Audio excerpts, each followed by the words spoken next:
You're listening to the WSU Spokane CougCast, where campus connects to community. Welcome to the WSU Spokane CougCast. My name's Kevin Dudley. We have our guest, Jordan Frost. Jordan, how are you? Welcome. Good to be This here. This is our maiden voyage on our little podcast idea, so we're excited to be here. And you are a current WSU student regent, correct? Correct. And yes. last year you were the ASWSU school president, right? Yep. And now you're on the Spokane campus because you're in the Master's of Teaching program. Right, yeah. So it's good to have you here. Thank you. We want to start kind of at the beginning, though. Tell us Okay. your journey to WSU. I know you know a little about your background. You grew up into poverty, Yeah. But you have achieved so much. So, Yeah. who maybe just give us a brief synopsis of your background and who helped you along the way to get to where you're at. It's, I think there's a combination of people, and, I start with my mom, obviously, and she was working all the time, but she instilled some core values, working hard, being respectful, not letting things push you down, and always getting back up and always do the right thing was something she'd always say, and that's just stuck with me throughout. So I think those values kept me, striving for bigger and always pushing myself and working hard. But then really the staff at my schools were pivotal, especially high school. That's when really they kind of grabbed me and were like, we're going to make sure you make it. Mm-hmm. And one teacher in particular I talked about, Andrew McCormick, who was my leadership teacher at the time, she from day one was like, I believe in you, I'm investing in you, and I'm going to make sure that you succeed in, no matter where you want to go. Just so happened that she was a Coug alum, and so WSU kind of made sense for her to give me some guidance. She bought me my first WSU hoodie.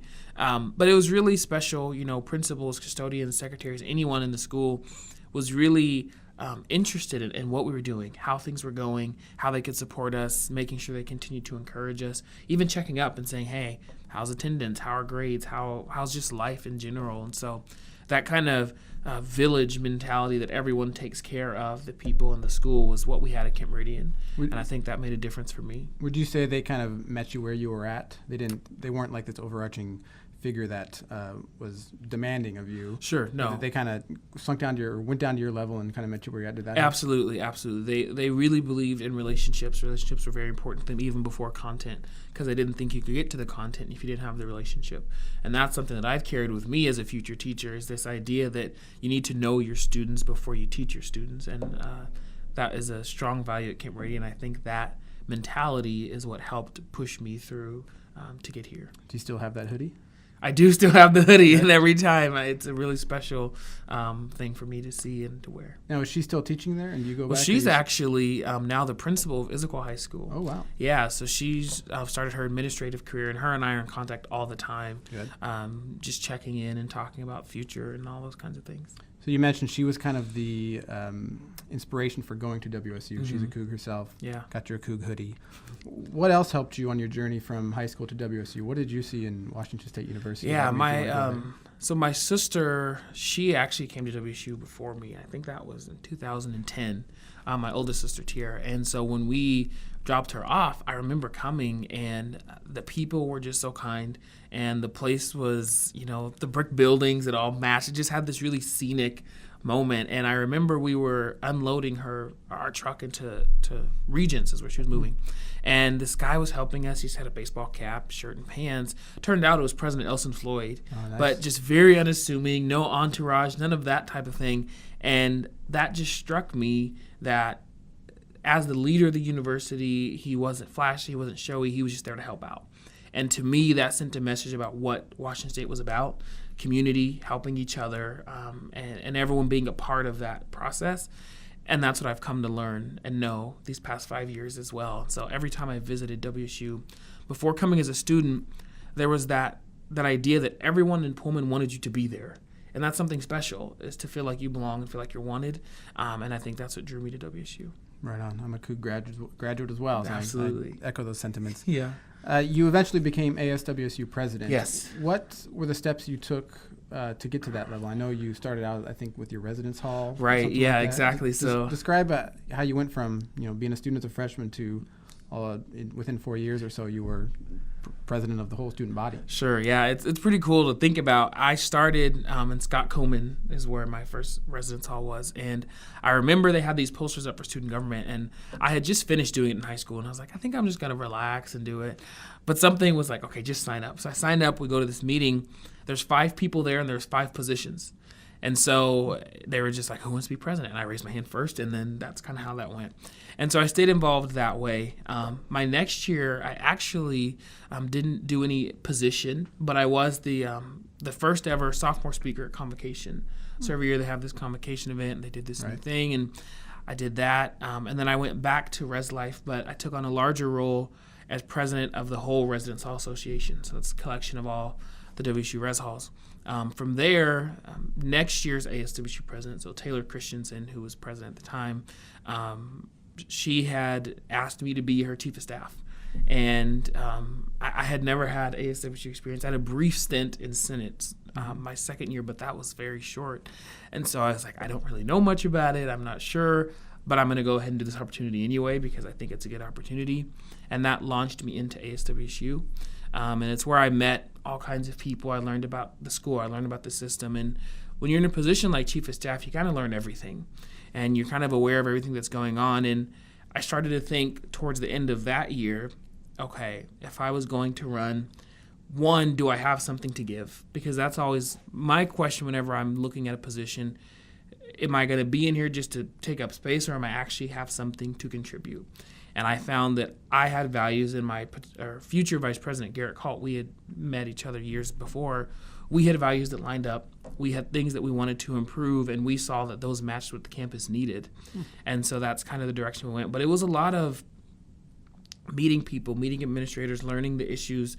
I had served on too many committees, university committees from my freshman year all the way up to that 4th year. And again, that helped me understand the university at a deeper level, which is why I felt prepared to run for president that year. So you actually have to run a campaign to be Yes, president. yeah. Have you ever done something like that? And what was that experience like? It was completely new. The only experience I had was I remember in elementary, but you just put posters up to run, and then high school is the same thing. Yeah. But this was a real, like, you have to go visit groups, and you have to spend money and materials and all of that. We had a really good team behind us to help. There were some people there who had worked on the previous year's campaign, so on Taylor Kyle's campaign, and they had volunteered to work for ours, and so they really were the machine there, and they had the institutional knowledge of how do you run a campaign at WSU. But Garrett and I both had really good name recognition from our own areas of involvement before, me being within the residence halls as well as university committees. He was a member of a fraternity, and so we were kind of able to merge those worlds together. And then outreach was a lot easier. But we really went on an ambitious, plan to go almost everywhere we could and talk to as many students as we could. So what about, did you guys hold debates? We did. And we had a debate. What about the debates? Did you have to practice for that? Was that new as well? Yeah, that was new in the sense that, we were potentially talking, it was a back and forth, right? And so I had given speeches and I had done talks like that, but never anything in that format and setting. Right. So we did do a little bit of prep with some people and had some work with ourselves, but I think our experience with public speaking helped make that less scary. Right on. So I kind of got a 2-part question. What were some of the greater challenges of being ASWSU president, and what were some of the most rewarding experiences? Yeah, I would say some of the biggest challenges are that there are, over 1,700 people on that campus, and when you're in a leadership role, you have to represent all of them. Right. And sometimes when controversial issues came up, which a lot did last year, we had protests at the very beginning of the year. We had the financial news starting to come out. And so that was a really hard year in, one, communicating to campus, but then also on the administrative side, effectively channeling all the different voices to administration and saying on behalf of students, this is kind of how we feel. And I think one thing I wish I could have done was talk to more. We talked to a lot of people last year, and I should give us more credit for that, but just the way my brain is, I'm like, I know we could have talked to these people more to see more of their needs. That was a challenge, just balancing. It's really a full-time job, if not more, if you really make the most of it, and being a student, so that was kind of difficult. But the rewarding part really touches on that, and that is we were able to talk to so many people that I never would have met if I didn't do that job. I was able to meet members of fraternities and sororities and these academic groups and multicultural groups that I never would have been a part of or even known about if I wasn't president. And so that was really special. And even beyond that, being able to meet alumni and being able to meet, university leaders and state and federal leaders. I actually got to go to D.C. and lobby with our senators and representatives. And so that was a really cool moment. And those are just experiences that you don't have if you're not involved in something like that. And so I think that was really unique. And it taught me a lot for whatever future career I do. One of the things we did was allocate money from the SNA fee, and that's over $10 million. I mean, how many people graduate college and say they have experience doing that?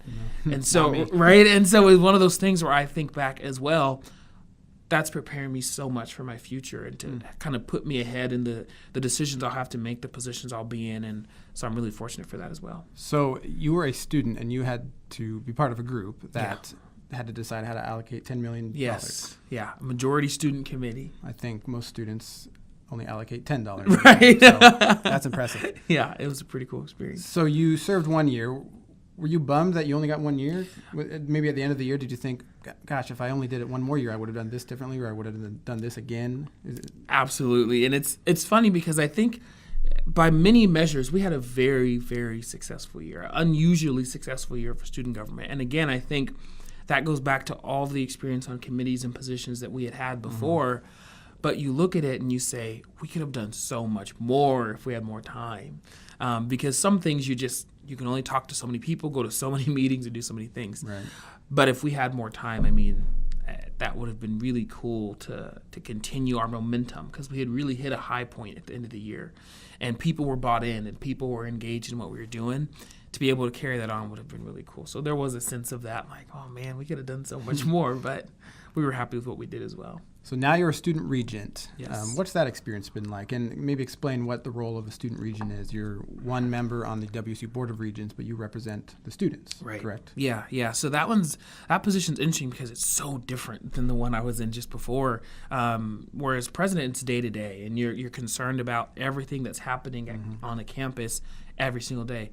Regent is completely different, and so the board really is appointed by the governor of the state. So we work on behalf of the governor to manage, oversee, and supervise WSU. All 10 of us can't do that every single day, so a board hires a president who does that. And the president is then responsible to us as board members. And so our primary role is to make sure that overall WSU is going into the right direction for the future, making sure that people's degrees are valuable, making sure that the university is making wise choices financially and programmatic decisions that are made as well. Policy changes come to us also. So really we're focused on the bigger picture. What is happening to make WSU a better place? And what you'll notice is that you'll see the backgrounds of the regents are all very different. Right. And that is because they can contribute something with that experience and knowledge to help WSU move forward in a better place. So as you said, my job is to make sure that students at every campus are represented. And that typically means connecting them with someone within WSU leadership, which is very different from my previous role where I'd be going to WSU leadership on behalf of people. Right. Now it's saying, okay, whether it's Chancellor Netzhammer in Vancouver or Chancellor Petrie in Everett, I've had these discussions with students about these issues. If there's one big overarching issue, that's something I would probably talk to the other regents about at a meeting. But if it's a more issue that can be dealt on the campus, I would connect them with whoever is appropriate. But to also be a voice on those bigger issues when we talk about what direction we're going in mental health, right? And what are the programs looking like there? From a student perspective, that sometimes looks different than what administration thinks is the best direction. So my role is to be that voice and to say, hey, this is where students are thinking. Here's the needs of students, because students in 2018 are very different than what students in 1980 needed. And so I have to make sure I'm appropriately representing that voice and that perspective. That's right. Students need Wi-Fi nowadays. Yeah, exactly. Right. Not 1980. So yeah. You were very involved as a student. Now you're a student regent. Yeah.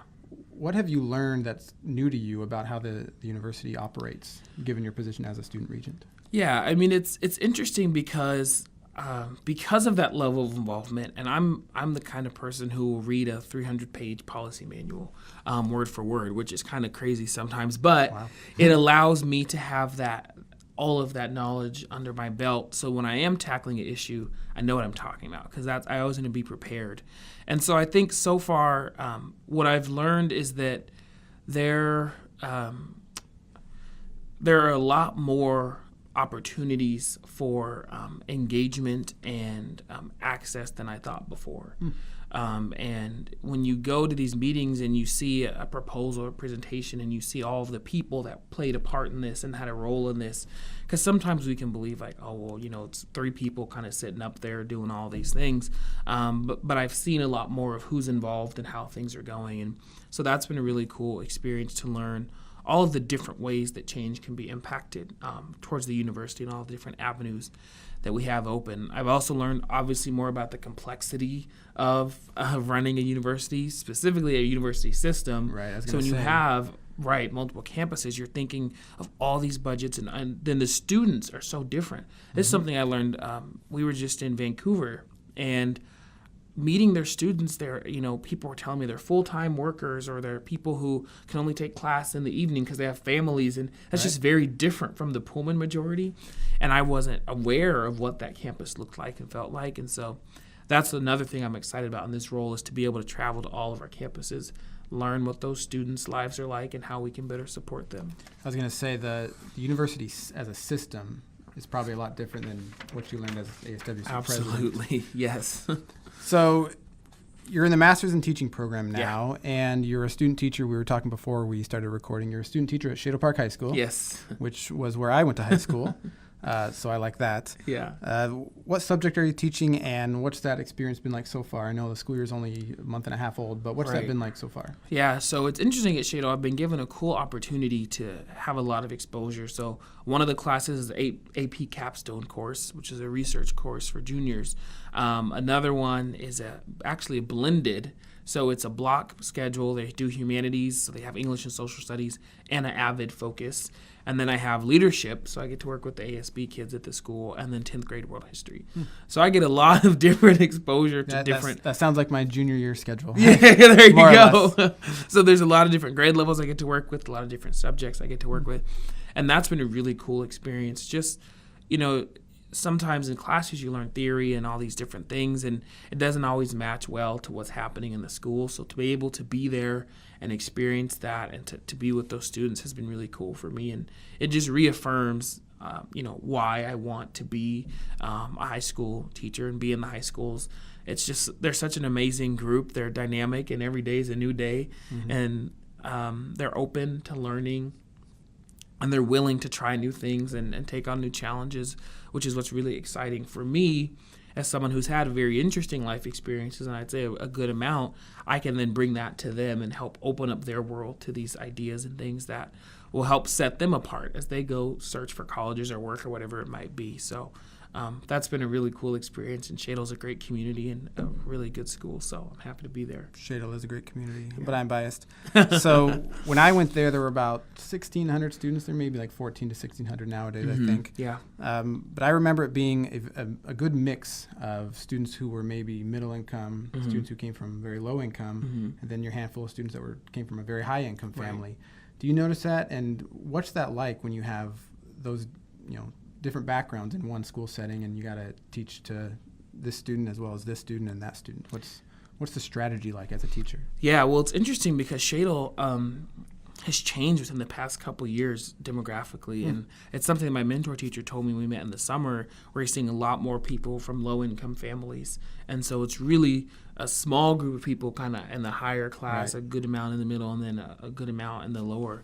And being from where I'm from, my background, working with more diversity and lower income students is not a new experience for me, because I was one. And the biggest thing that you, as a teacher, you have to think about is that kid may come in that day and you have this wonderful plan put together to teach them about feudalism or whatever it might be. The problem is that kid may not have eaten all weekend. They may not have gotten sleep because they don't have a place to sleep, and they only have one parent who works all day, so they don't have support, and they may not have had access to clean clothes or whatever it might be. So then your job starts to transform, really, and you have to meet all of those needs in order to make sure that student's succeeding. And it's not about, we can't go buy every kid's clothes and do all these things, although you'll see many teachers do fill in those roles. But we have to, it goes back to that relationship piece. And you have to let that student know that you trust them, that you care about them, and that you're invested in their future. Because for some people who are from a low-income background or broken homes, they've never had someone in their lives who is that constant presence that continually can reaffirm love for them and reaffirm trust for them and respect for them. So in my mind, a teacher's job is in that classroom, regardless of who they are, where they come from, establish the fact that you care about them as a person before you care about them as a student. Because if they come into your classroom and all you do and your only focus is that they turn in this assignment on this day at this time, you are going to fail that student. Mm-hmm. Because it may not be the case that they even have a place to work when they get home. I had a student who was being evicted, and he was going to be late on his assignment. And I said, don't even worry about it. Because at that time, that assignment is the least important thing to me. My main focus is, okay, I want to make sure this kid is safe and warm at night and has clothes and has a place to eat and all those basic human needs. We all learn about Maslow's hierarchy of needs. Right. And that's when we have to realize, when you're working with students from lower income backgrounds, there's a little more groundwork you have to do to build the relationship and that trust. But then once you have it, they're with you. And they're on your side, and they start to work for you, which is a really cool thing, right? And it's not that they recognize that you're on their team. And so rather than, okay, I didn't turn this assignment in, I'm in trouble, it's like, oh no, I didn't turn this assignment in, I don't want to disappoint this person, right? Because they've been my champion and my advocate. And so teachers who do that groundwork find that their work is so much more fulfilling than just passing out an assignment and having a kid turn in an A.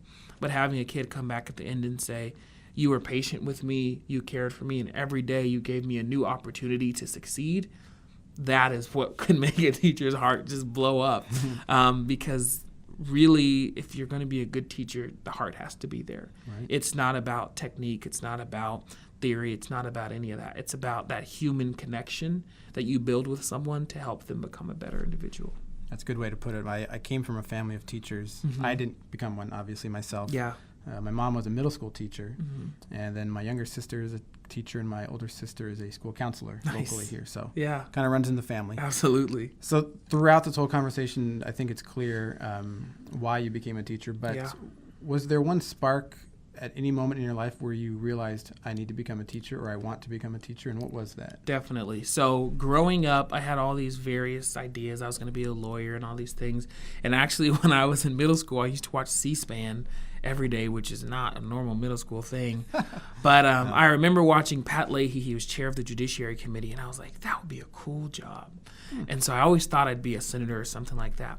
But then when I went to high school, I started to get really, really close to the staff there. And I started to see the way that they were working with students and working with the community. And I thought, that is a really incredible experience to be able to impact people's lives like that every single day.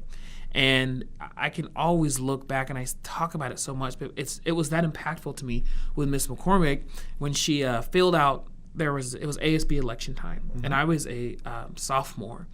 And usually, the person who's going to be senior becomes the ASB president. But she had filled out this application for me for president and put it on my desk and said, sign it. Oh, wow.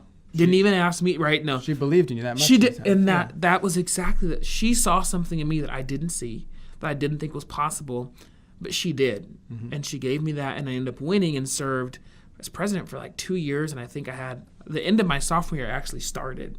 So I started the end of my sophomore year, then my junior and senior year, I was president of my high school. And I was able to do so many things at that school. At one point, I had the keys to the school because I was helping coordinate some of the athletic stuff. But I was just so engaged and involved in the school building. And I saw what a special place that high school was to me and what difference that made in my life. And I said, I want to be that difference in someone else's life. And so I've always been drawn to school administration because what principals do in a really special way is they can create a culture in a school that transcends to every single person in the building. And when you set that vision and when you set those set of core values, you can truly change the lives of thousands of people Ms. Hansen, the librarian at Shadle that I told you about, she's talked about how long she's been there. Imagine how many lives have passed through her library. That is an incredible feeling at the end of the day. And so I would definitely say that moment with Ms. McCormick kind of launched me into this idea that teaching is an impactful career. Teaching is a career where you can, at the end of the day, feel like you did something that was of value and of worth. You didn't just raise profits. You didn't just, do these kind of more bottom line things, but you actually changed a human life that can go on, and that person will go on to do all kinds of great things, right? But everyone can point to a teacher or teachers that impacted their life. And few people can name, like these Nobel Prize or all these things that we set this high status of, but almost everyone can name a special teacher in their life. And that's because of how impactful the work is. And so that's kind of what led me there. And I think you mentioned this before we recorded, but you're still in touch with Ms. McCormick, correct? Absolutely. I'm still in touch with Ms. McCormick, my high school principal. I'm still in touch with him. Multiple teachers throughout my high school experience I still talk to regularly. So we've reached the last question. You've survived this fire. Excellent. As you know, we're a health sciences campus here in Spokane, so I can't go a whole episode without asking you about health science or health science related questions. Yeah. But the College of Education has had a presence on the Spokane campus for a long, long time. Right. They've been a very important part of this campus. So what do you think, and you've kind of touched on this throughout this whole interview, how can teachers and education as a whole play a role in human health? Absolutely. I think it's such an important intersection for us, because what we're starting to see, and Vancouver has an example of this, and then I think it's the Harlem Children's Zone that has an example of this. But when you bring together multiple services, human services, into a school building, you actually really change the trajectory of a kid's life. Mm-hmm. And so what they've done at some of these places is they've brought in laundry machines, they've brought in kind of basic health services to these schools. So, and especially in poverty areas where they may not have access to those types of services, when you bring it into the school, it actually allows that student to be better as a whole, and in turn, they do better in class. And so it's really important that we build those partnerships between education and human health. And we see a lot of discussion now about, well, is mental health important? I'm like, well, yeah, it's really important. And social emotional health is something that schools are starting to shift to. And as a matter of fact, Issaquah High School, where Mrs. McCormick is, they have a new thing called Nest Time. Mm-hmm. And a really big portion of that is social emotional learning, where they're teaching students these kind of life skills and these health skills. And so I think it's a really natural fit for education to be within a health sciences campus, because education is kind of the core of everything. Whatever happens in the world comes to our schools, whether that student has been through tragedy, whether that student's had a great success, or they're getting surgery, or whatever it might be. Whatever happens in a student's life ends up in our schools. And so we need to be well equipped, prepared, and educated to know how to address those needs and know how to support those students. That was brilliant. Well, Jordan, we're done here. Awesome. Good job. I know you have to get to class. Yes. At the time we're recording this, so the teacher goes to class. Yeah, absolutely. Well, thank you. You're Jordan Frost. Thanks for He's having the WSU Student Regent for the WSU Board of Regents. Good to have you. Thanks. Thank Happy you. to be here.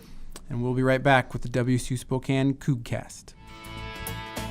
Thank you for listening to the WSU Spokane CougCast, where campus connects to community.